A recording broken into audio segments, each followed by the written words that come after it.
उपराष्ट्रपति श्री सीपी राधाकृष्णन जी, प्रधानमंत्री श्री नरेंद्र मोदी जी, लोकसभा अध्यक्ष श्री ओम बिरला जी, राज्यसभा के उपसभापति श्री हरिवंश जी, राज्यसभा में सदन के नेता श्री जेपी नड्डा जी, राज्यसभा में विपक्ष के नेता श्री मल्लिकार्जुन खड़गे जी, संसदीय कार्य मंत्री श्री किरेन रिजिजू जी, लोकसभा में विपक्ष के नेता श्री राहुल गांधी जी, सभी सांसदगण और प्यारे देशवासियों,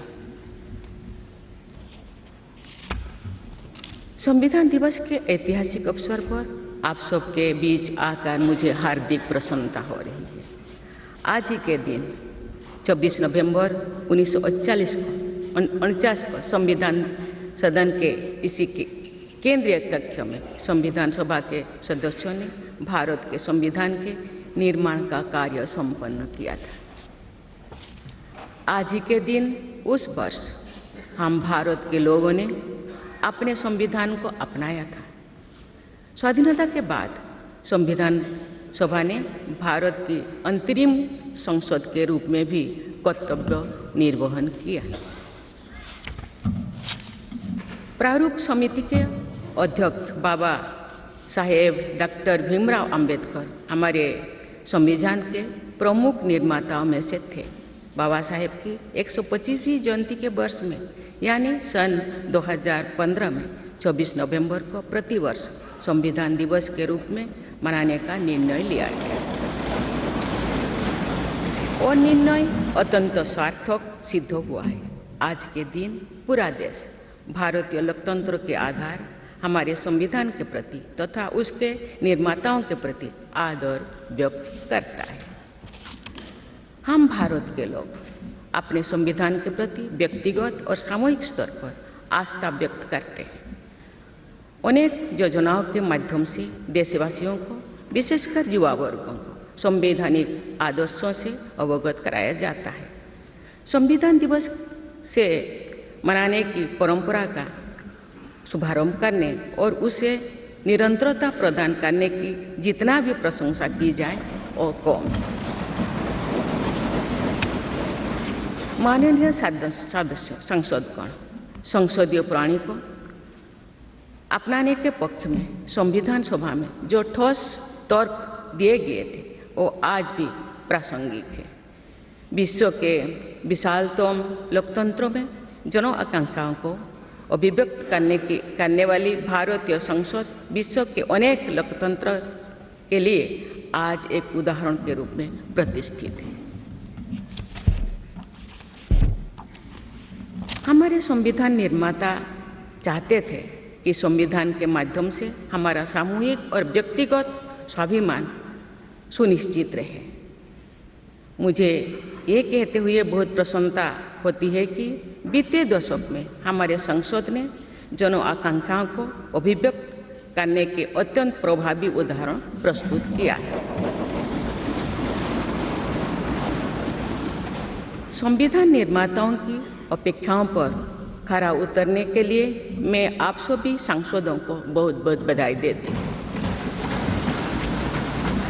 साथ ही कृतज्ञ राष्ट्र की ओर से मैं संविधान सभा के परम सम्मानीय सदस्यों की स्मृति में सादर नमन करती हूँ। हमारे संविधान की अंतरात्मा जिन आदर्शों में अभिव्यक्त होती है वो आदर्श है सामाजिक, आर्थिक एवं राजनैतिक न्याय, स्वतंत्रता, समता और बंधुता। मुझे ये देखकर हर्ष होता है कि इन सभी आयामों पर संसद सदस्यों ने संविधान निर्माताओं की परिकल्पनाओं को यथार्थ स्वरूप प्रदान किया है। हमारी संसदीय प्रणाली की सफलता के ठोस प्रमाण के रूप में आज भारत विश्व की तीसरी सबसे बड़ी अर्थव्यवस्था बनने की ओर तेज गति से अग्रसर है। भारत में लगभग 25 करोड़ लोगों के गरीबी की सीमा रेखा से बाहर आने से आर्थिक न्याय के पैमाने पर विश्व की सबसे बड़ी सफलता अर्जित है। हमारे संविधान में सामाजिक न्याय को प्रमुखता दी गई है। सामाजिक न्याय के आदर्शों के अनुरूप समावेशी विकास के प्रयास किए जा रहे हैं। ऐसे अनेक प्रयासों में इकोनॉमिकली वीकर सेक्शंस के लिए शिक्षण संस्थाओं और रोजगार में आरक्षण का प्रावधान करना, दिव्यांगजनों की परिभाषा को विस्तार देते हुए उनके हित में विशेष अधिनियम लागू करना और उसे कार्यरूप देना तथा राष्ट्रीय पिछड़ा वर्ग आयोग को संवैधानिक दर्जा प्रदान करना शामिल है। 3 तलाक से जुड़े सामाजिक कुरीति पर अंकुश लगाकर संसद ने हमारी बहनों बेटियों के सशक्तिकरण और सामाजिक न्याय की दिशा में ऐतिहासिक कदम उठाए हैं। देश के आर्थिक एकीकरण के लिए स्वाधीनता के बाद का सबसे बड़ा टैक्स सुधार गुड्स एंड सर्विसेज टैक्स के रूप में किया गया है। आर्टिकल 370 के प्रावधानों को निरस्त करके देश के समग्र राजनैतिक एकीकरण के मार्ग में बाधक बने हुए अवरोध को दूर किया गया।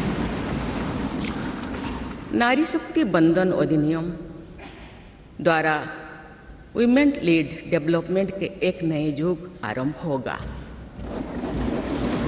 नारी शक्ति अर्थात मातृशक्ति के बंधन का हमारे संस्कृति में अत्यंत महत्वपूर्ण स्थान रहा है।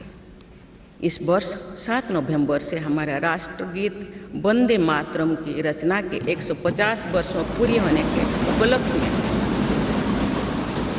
देशव्यापी स्मरण उत्सव मनाया जा रहा है। ये स्मरण उत्सव भारत माता को समृद्ध, सशक्त और आत्मनिर्भर बनाने का संकल्प का अवसर है। मुझे विश्वास है कि इस राष्ट्रीय संकल्प की सिद्धि के लिए आप सभी सदस्यगण देशवासियों को दिशा और प्रेरणा प्रदान करेंगे। हमारा संविधान हमारी राष्ट्रीय अस्मिता का ग्रंथ है। ये हमारी राष्ट्रीय पहचान का ग्रंथ है। ये कॉलोनियल माइंडसेट का परित्याग करके नेशनलिस्ट माइंडसेट के साथ देश को आगे बढ़ाने की मार्गदर्शक ग्रंथ है। इसी भावना के अनुरूप सामाजिक और तकनीकी बदलाव को ध्यान में रखते हुए क्रिमिनल जस्टिस सिस्टम से जुड़े महत्वपूर्ण अधिनियम लागू किए गए। दंड के स्थान पर न्याय की भावना पर आधारित भारतीय न्याय संहिता, भारतीय नागरिक सुरक्षा संहिता और भारतीय साक्ष्य अधिनियम को लागू किया गया है। ऐसे अनेक प्रगतिशील वैधानिक को सार्थक विमर्श के बाद पारित करने के लिए मैं संसद सदस्यों की मुक्त कंठ से सराहना करती हूँ। संविधान संशोधन के प्रावधानों के महत्व पर चर्चा करते हुए इस बात को रेखांकित किया गया था कि संविधान में ही ऐसी व्यवस्था होनी चाहिए जिसके बल पर भावी पीढ़ियां आवश्यक अनुसार समयानुकूल संशोधन कर सकें। इस प्रकार संविधान निर्माताओं ने हमारे संविधान को गतिशीलता और जीवंतता प्रदान की है। माननीय सांसदगण, हमारे संविधान निर्माताओं ने भारत के लोकतंत्र को संवैधानिक आधार प्रदान करने के साथ साथ हमारी राष्ट्रीय एकता का ताना बाना भी बुना। संविधान निर्माण में अग्रणी भूमिका निभाने के साथ साथ सरदार पटेल ने अनेक रियासतों के विलय का महान कार्य करके भारत की एकता को नया स्वरूप दिया।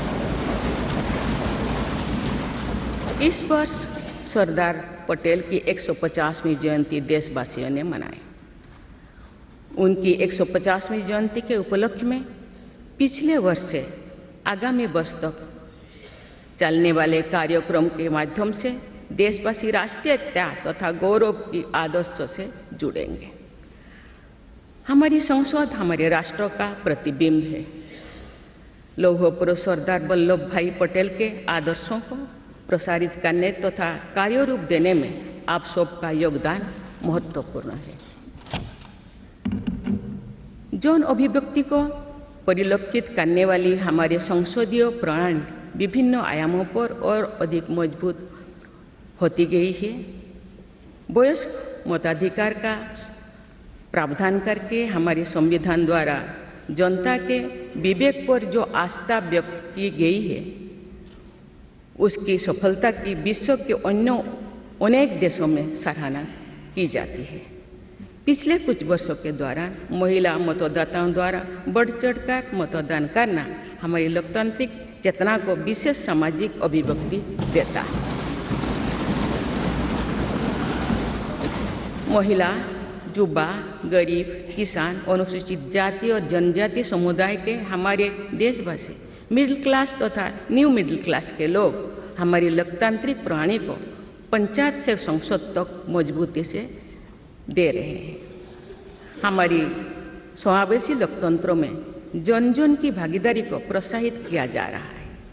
धरती आबा भगवान बिरसा मुंडा की जयंती के दिन जनजातीय गौरव दिवस मनाने की परंपरा शुरू की गई है और उसे बहुआयामी विस्तार दिया जा रहा है। भगवान बिरसा मुंडा की 150वीं जयंती से जुड़े समारोह देश भर में वर्षों पर्यंत आयोजित हुई। विरासत और विकास को जोड़ने वाली जनजातीय परंपराओं का संरक्षण और संवर्धन किया जा रहा है। संवैधानिक आदर्शों में निहित सर्वसमावेशी दृष्टि हमारी शासन व्यवस्था को दिशा प्रदान करती है।